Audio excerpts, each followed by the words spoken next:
ساری کائنات ہماری طرف مسخر ہے. کیا؟ اللہ کی فرما برداری کے بعد. بڑی سمجھنے والی بات ہے. یعنی انسان کو کس قدر رب سے حیا کرنا چاہیے کہ ساری کائنات پھر اللہ نے ہمارے لیے تسخیر کر دی. یعنی آپ بھینس کو اپنی طرف متوجہ کر سکتے ہیں. اگر آپ کو کچھ دن اس کو چارہ ڈالتے رہے تو نہ گئے تو وہ روئے گی، وہ پریشان ہوگی، آپ کی محبت میں بھینس گرفتار ہو جائے گی. آپ طوطے کو گھر میں رکھ لیں، اس کے ساتھ پیار کرنا شروع کریں. کتا دنیا میں عجیب تر ہے یہ. تو جو بھی کوئی چیز ہے ساری کی ساری ہمارے ساتھ کیا کرتی ہیں. ایک تو ہمیں اللہ نے ہیبت دی ہے، سانپ ہمارے سے ڈرے، شیر ہم سے ڈرتا ہے، شیر جنگل کا شیر ہے وہ بھی ڈرتا ہے، وہ بھی ہم سے ڈرے، سانپ ہم سے ڈرے، ہاتھی ہم سے ڈرے، زیبرا ہم سے ڈرے. کائنات میں جتنی اشیاء ہیں وہ ساری ہیبت ہمارے، اور ساری کائنات جس سے چاہیں ہم جس پر چاہیں حکومت کریں اپنی صلاحیت کے مطابق، اپنی قوت کے مطابق. تو اللہ نے والذی خلق لکم ما فی الارض جمیعا، یہاں فرمایا لہو ما فی السماوات و ما فی الارض، سارا کو زمین و آسمان کا اللہ کے لیے ہے، وہی مالک ہے. دوسرے مقام پہ فرمایا جو کچھ پیدا کیا وہ تمہارے لیے کیا ہے. والذی خلق لکم، والذی خلق لکم ما فی الارض، جو کچھ زمین میں ہے جمیعا، سارے کا سارا، لکم تمہارے لیے ہے، لکم تمہارے لیے. اس لیے جانور پیدا کیے تمہاری وفا کی خاطر، تمہاری خدمت کی خاطر، ہماری خدمت کی خاطر. تو اگر بندہ اللہ سے حیا نہ کرے تو کل قیامت کے دن کیسے رب کے سامنے کھڑا ہوگا؟ یہ ہے کہ وہ کھڑا نہیں ہو سکے گا. اللہ فرمائے گا بتا کون سی چیز تھی جو میں نے تیری نوکر نہیں بنائی، تجھ سے جس کو خوف. بھائی یہ چڑیاں نا، کیڑیاں اگر یہ بپھر جائیں تو دنیا ان کا مقابلہ نہیں کر سکے گی. کان میں گھس جائیں گی، ناک میں گھس جائیں گی، منہ میں گھس جائیں گی، کپڑوں میں گھس جائیں گی. کیا کریں گے ہم اس کا؟ اچھا یہ تو چھوٹی سی، اس سے جو بڑا کیڑا ہوتا ہے اس کا بلیک رنگ کا، سیاہ کلر کا، وہ کاٹتا بھی سخت ہے. وہ اتنے ہوتے ہیں، وہ ان کی کئی نسلیں خطرناک زہر آلودہ. وہ اللہ تعالیٰ چھوڑ دے، بڑی مخلوقوں کی تو بات ہی نہیں ہے نا، اس کو چھوڑ دے. یعنی اللہ نے وہ ہم سے ڈرے، سانپ ہم سے ڈرے، ہر چیزیں. تو اللہ یہاں فرما رہا ہے زمین و آسمان اللہ کی فرما بردار ہے، اور فرمایا وہ ساری فرما برداری میں نے انسان کے ماتحت کر دی ہے. ساری کی ساری فرما برداری انسان کے. اس لیے اللہ فرماتا ہے یا ایھا الانسان ما غرک، یا ایھا الانسان ما غرک، اے انسان کس چیز نے تجھے دھوکہ دیا ہے؟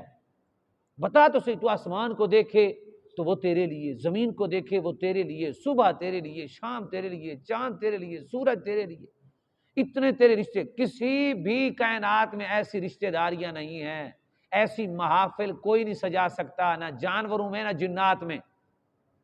جنات میں نے کئی بار عرض کیا بیچارے روتے ہیں ہمیں دیکھ کر، وہ روتے ہیں، کہتے ہیں ہم تو دھواں ہیں، یہاں سے اڑے وہاں ہوا کی طرح. ہمیں جب آپ ٹہل ٹہل کے چلتے ہو ہم روتے رہتے ہیں کہ کاش ہمیں بھی ایسا جسم ملتا، ہم بھی اس طرح چلتے. آپ لوگ تو جنات کو قابو کرنے کے چکر میں ہوتے، کمزور قوم ہے، ان پہ ترس کھانا چاہیے. یہ لوگ اس کو جلاتے ہیں اور ان کو قید کرتے ہیں، اور ہم اس کو بڑا پیر مانتے ہیں جو جنوں کو قید کر لے، جو بہت بڑا جرم ہے. بھئی کسی کو ہماری شریعت میں جائز ہی نہیں ہے. جنات کو قید کرنا ہماری شریعت میں جائز، کسی کو قید کرنا ناجائز ہے نا، نہیں قید کر سکتے. وہ کمزور قوم ہے. آپ چھوٹا سا تعویذ لکھ کے جلائیں وہ جل جائیں گے، آپ آیت پڑھیں وہ جل جائیں گے، آپ تھوڑی سی آیت الکرسی پڑھیں وہ آپ کے گھر میں نہیں آ سکیں. وہ کمزور قوم ہے، ہم سے کمزور ہیں جنات، ہم سے کمزور ہیں، اشرف المخلوقات ہیں. ہم پڑھیں، مطلب ہم پڑھیں ایک دن کوئی وظیفہ، وہ پڑھیں کئی مہینے، ہمارا اثر زیادہ ہوگا. ہم حبیب کبریا کی امت میں سے ہیں، اور اس میں سے ہیں جس بشریت میں اللہ نے اپنا محبوب بھیجا. جنات میں نہیں بھیجا، انسانیت میں اللہ نے اپنا حبیب بھیجا. اپنا محبوب بھی انسانوں میں منتخب فرمایا، فرشتوں میں منتخب نہیں کیا، جنات میں منتخب نہیں کیا. بتاؤ اگر طاقتور جنات ہوتے تو اللہ تعالیٰ ادھر نہ کرتا؟ اگر مقام و مرتبہ فرشتے جو مقام والے ہیں، اور اگر مقام و مرتبہ فرشتوں کا زیادہ ہوتا تو اللہ تعالیٰ وہیں سے محبوب منتخب کرتا. انسان زیادہ، اس لیے اللہ نے فرمایا یا ایھا الانسان ما غرک.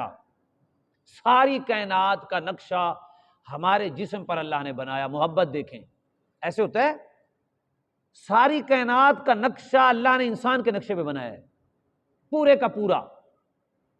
یہ دیکھیں بال ہیں، پوری کائنات میں گھاس ہیں، ہمارے جسم میں بال ہیں، پوری کائنات میں اندر وینے، شریانے، وریدیں، دریا، سمندر، نالیاں اندر ہیں ہمارے، اور پھر ساری کائنات میں مٹھاس ہے، ہمارے اندر شوگر ہے کہ نہیں ہے، ہمارے پوری کائنات میں زہر ہے، ہمارے اندر بھی ہیں، ایسڈ وغیرہ ہیں، پوری کائنات میں سونا ہے، ہمارے اندر بھی سونا ہے، ادھر چاندی ہے، ہمارے جسم میں چاندی ہے، آئرن کی گولیاں نہیں کھاتے، لوہا بھی ہے، ہماری جو کچھ نمکیات ہیں، اور کائنات میں جتنے ذائقے، جتنی رنگتیں، جتنی شکلیں ہیں، وہ ہمارے نقشے پہ اللہ نے بنایا ہے، بتائیں، اور وہ چیزیں ہمیں فائدہ دیتی ہیں۔ بادام کو سامنے رکھ کے تصویر کھینچیں، حیران ہوں گے، بالکل آپ کو آنکھ نظر آئے گی، کھا کے دیکھیں، آنکھ کو نفع دے گا۔ اخروٹ کو اوپر سے توڑ کے اس کی تصویر کھینچیں، آپ کو دماغ نظر آئے گا، کھائیں، آپ کے دماغ کو نفع دے گا۔ چلغوزے کو ایک ایک کر کے ایسے رکھ کے اس کی تصویر کھینچیں، آپ کو ریڑھ کی ہڈی کی تصویر نظر آئے گی، آپ کھائیں، آپ کی ریڑھ کی ہڈی مضبوط ہوگی۔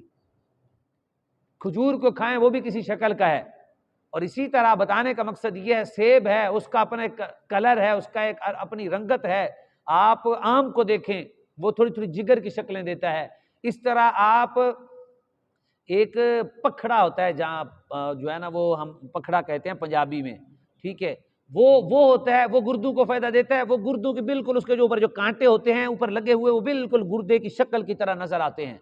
بتانے کا مقصد یہ، آپ کے گردے ادھر بھی جب وہ کہیں تصویر بنی ہوئی ہو ایسے کر کے الگ کر کے، تو گردے کے یہاں اور گردے کے یہاں دو پرزے بنے ہوئے ہیں، اگر کاٹ کے شلجم کی تصویر کھینچیں تو وہ شلجم جیسی تصویر ہے۔ اگر کوئی بندہ شلجم کھائے اس موسم میں تو اس کے گردے واش ہو جاتے ہیں، وہ مین ہمارا پرز ہے گردے کے اندر جو کرتا ہے۔ یعنی یہ تھوڑا سا مطالعہ میرا، اللہ نے جن کو حکمتیں دی ہیں وہ تو نہ جانے کتنے جانتے ہوں گے۔ اسی طرح بوٹیاں جتنی ہیں جو شکل کی ہیں، جیسے پتے ہیں اللہ نے ہمارے لیے، تو بتائیں یار، پھر بھی انسان ان بوٹیوں کے پیچھے دوڑ کے رب کو بھول جائے، اور گائے کے اور بھینسوں کے پیچھے دوڑ کے رب کو بھول جائے، اس گندم اور آم کے پیچھے دوڑ کر رب کو، تیرے نقشے پہ بنا، اس کی محبت دیکھ اور اپنی محبت دیکھ، اس کی عطا دیکھ اور اپنی عطا دیکھ، وہ تیری محبت اتنی اس قدر محبت فرماتا ہے، پھر فرما رہے یا ایھا الانسان ما غرک، کیا کس چیز نے تجھے دھوکہ دیا، بربک الکریم، تیرے کریم رب سے، ہر وقت کرم ہی کرم، کرم ہی کرم، کرم، الذی خلقک فسواک، اس نے تجھے پیدا کیا بڑا ہی خوبصورت۔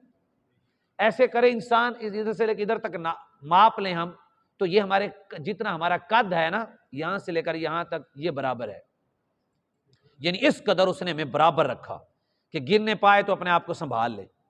یہ ہمارے ہاتھ ایسے کر کے اگر یہاں سے ماپ کے دیکھ لیں، یہ آپ کا قد ہے، یہاں سے لے کر یہاں تک، یہ ہمارے ہاتھ ہیں، یہاں کر کے رکھیں، جتنا جس کا ہاتھ ہوگا اتنا اس کا چہرہ ہوگا، حیران ہو جائیں گے آپ، نہ جانے اس نے کیسے کیسے ہمارے نقوش بنائے ہیں، جسم کو ایسا تقسیم کیا ہے کہ انسان سوچ تک نہیں سکتا، ایسا حسن بنا ہے، کسی جانور کا ناک بڑا ہوا ہے، کسی کا کان بڑا ہوا ہے، کسی کا منہ بڑا ہوا ہے، کسی کا پیٹ بڑا ہوا ہے، کسی کی ٹانگیں بڑی ہوئی ہیں، کسی کی ٹانگیں چھوٹی ہیں۔ اللہ فرماتا ہے الذی خلقک فسواک، میں نے تیری ہر چیز ہی برابر بنائی ہے، ناک تیرا خوبصورت بنا ہے، آنکھ تیرے کو حسن دیا ہے اور مقام پر رکھا ہے، آنکھیں پیچھے ہوتی آگے چلتے، مسئلہ نہ بنتا، پہلے دیکھتے پھر چلتے، بچھو نہیں دیکھ سکتا، اس کی آنکھیں ہی نہیں ہیں، تو فرمایا الذی خلقک فسواک، پیدا کیا تجھے فسواک، برابر خوبصورت، الذی خلقک فسواک فعدلک، فرمایا اللہ نے عدل کر کے، یعنی عدل کا مطلب ہوتا ہے ایسا حسین بنایا، اور بنائی رب رہا، ایسا حسین بنایا کہ ایسا حسن کا کہیں نہیں مل سکتا۔ جائیں دیکھیں انسان کے کام دیکھیں، ککڑ کے پیچھے کھڑا ہو کے نماز نہیں پڑھتا، کتے کے پیچھے نماز نہیں پڑھتا، وہ بھائی اپنی شان دیکھ، اپنا حسن دیکھ، اپنی بناوٹ دیکھ، رب سے رشتہ دیکھ، اللہ نے پھر فرمایا تو میرا نائب ہے۔ اللہ کا نائب کون ہے؟ انسان، اور ہم تو مسلمان ہیں، وہ تو پھر بھی نائب کے حق نہیں، حقدار نہیں، مسلمان تو اللہ کی نیابت کا حقدار ہے۔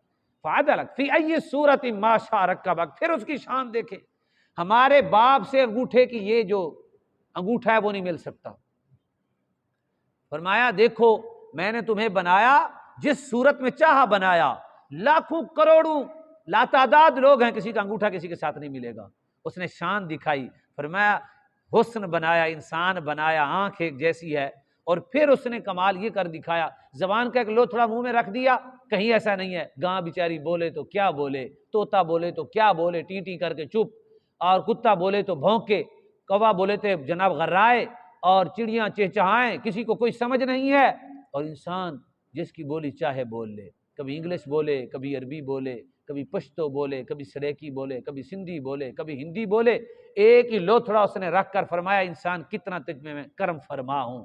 ایک ہی لوتھڑا کائنات میں جب آپ نئی چیز بنانا چاہتے ہیں، آپ تو ماشاءاللہ تجار حضرات ہیں، نئی چیز جب آپ کسی فیکٹری سے بنانا چاہتے ہیں تو اس کے لیے وہ نیا پیمانہ ہوتا ہے، پتہ نہیں اس کو کیا کہتے ہیں، ہاں جی، ہاں نئی ڈائی بھی نہیں ہوگی تو پھر چیز آئے گی، لیکن اللہ نے ایک ہی چیز رکھ کے ڈائی ہمیں دور نہیں، ورنہ اگر کوئی اور بولی پڑھنی پڑتی کسی ڈاکٹر کے پاس جانا پڑتا ہے زبان کو دوسری جگہ پہ فٹ کر، میں نے ابھی دوسری اپنی مادری زبان بولنی ہے، ہو سکتا تھا پھر ایسے ہوتا، لیکن شکر ہے اس پاک پروردگار کا، اسی لمحے میں عربی بھی تھوڑی بہت بول سکتا ہوں، اپنی سرائکی بھی بول سکتا ہوں، پنجابی بھی بول سکتا ہوں، اردو بھی بول سکتا ہوں، تھوڑی بہت انگلش کے جو جملے آتے ہیں وہ بھی بول لیں گے۔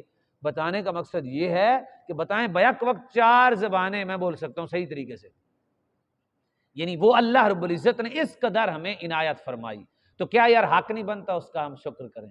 جب وہ بلائے آئیں، جب وہ کہے یہ حرام ہے کہیں حرام ہے، بس بات ختم، ہمارے رب نے کہہ دیے، کیونکہ ہو کیا گیا تجھے؟ اس نے کہا ہو کیا گیا ہے؟ دیکھا نہیں تو نے مجھے کتنا حسین و جمیل میرے رب نے مجھے بنایا ہے، انسان ہے ہی حسین۔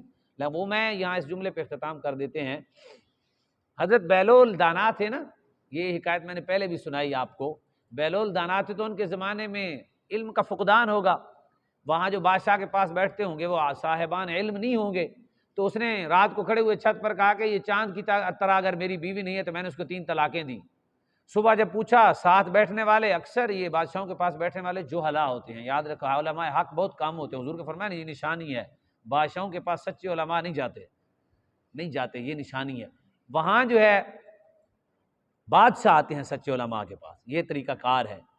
تو وہاں جو ہے بیٹھے تو انہوں نے پوچھا ہونا مولویان انہوں نے تو سناؤ جناب کی فتویٰ، میں بڑی غلطی کر بیٹھا ہوں، انہوں نے کہا دسو بیوی نو کہہ بیٹھا چان ورگی تے نہیں ہے، انہوں نے کہا پھر جناب گھروں کڈو انہوں نے، چان ورگی ہو سکتی بلا؟ وہ عورت بہر رو رہی تھی، حضرت بیلول دانا وہاں سے گزرے، انہوں سے پوچھا کہ ہاں جی کیا ہوا، کیوں رو رہی ہو؟